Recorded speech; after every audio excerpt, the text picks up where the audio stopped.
Welcome back again to my YouTube channel. It's me again, Jezy M. So for today's video, gagawa again tayo ng product review. Ano nga ba itong product na i-review natin? So dyan lang kayo guys and watch until the end para malaman nyo kung ano itong product na i-review natin. Let's get started! Eto na yung product na i-review natin.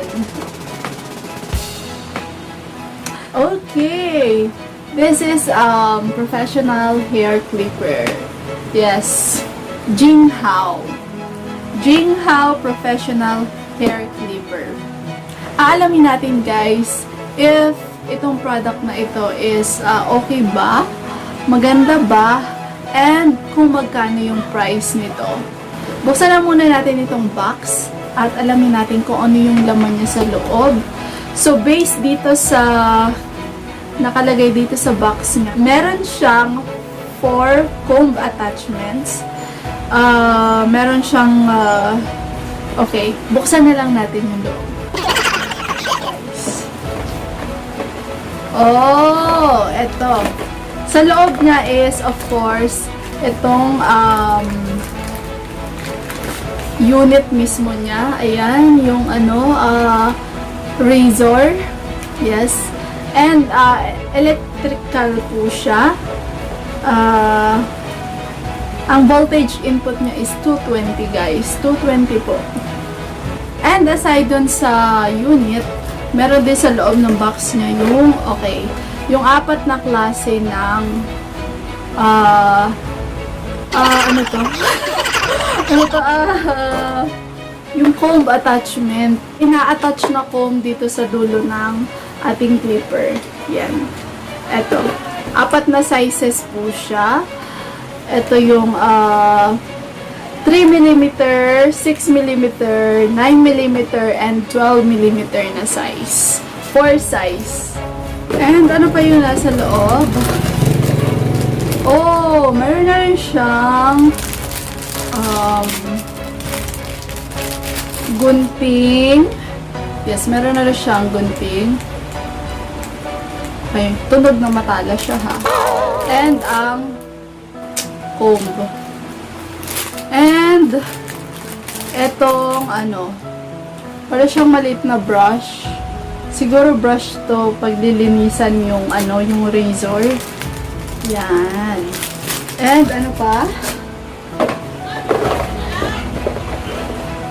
Okay, meron siyang ano to?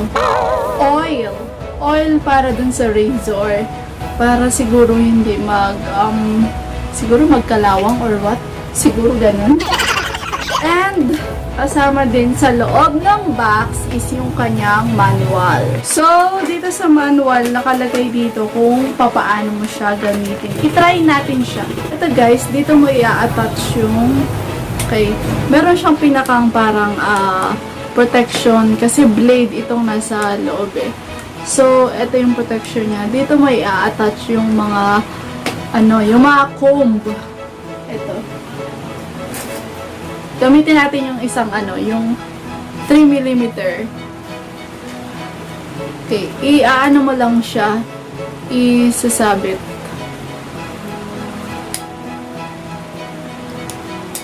Ayan. Meron siyang tunog. Pag ibig sabihin, lock na siya. So, pwede mo na siyang magamit. I-try na natin siya, guys. Isaksak na natin siya sa 220 volts. So, ito yung on and off niya. I-push nyo lang pataas kapag on, off kapag pababa. Ayan. Okay yung tunog niya. Hindi siya katulad nung ibang razor na sobrang ingay ang tunog. Nabili ako before na worth 200 pesos lang. Super ingay at parang nag-ground ka kapag hinahawakan mo siya. Pero ito, okay lang. Hindi siya ganun kaingay. Maganda, okay. So, patayin ko muna. I-try naman natin siya saglit sa buhok.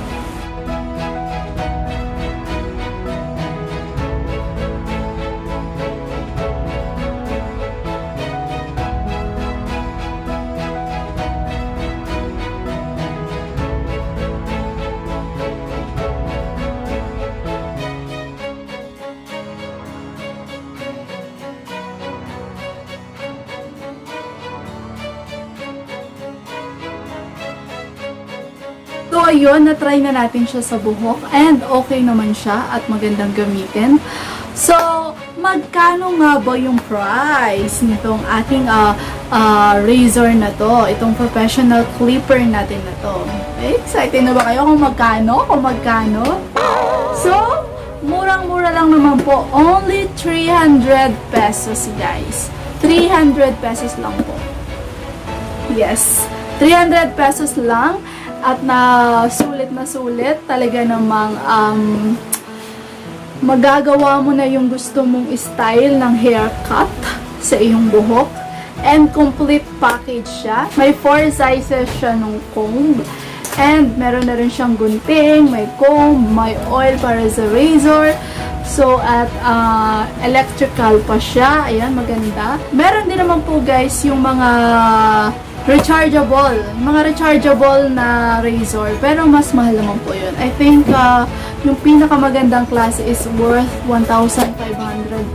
Ganun. 1,500 plus, may 1,2, may 1,3, ganun. Pero, kung dito lang din naman sa bahay gagamitin, so, mas okay na to. At least, mura na siya, 300 pesos lang. So, ano naman, worth it naman yung pera niya.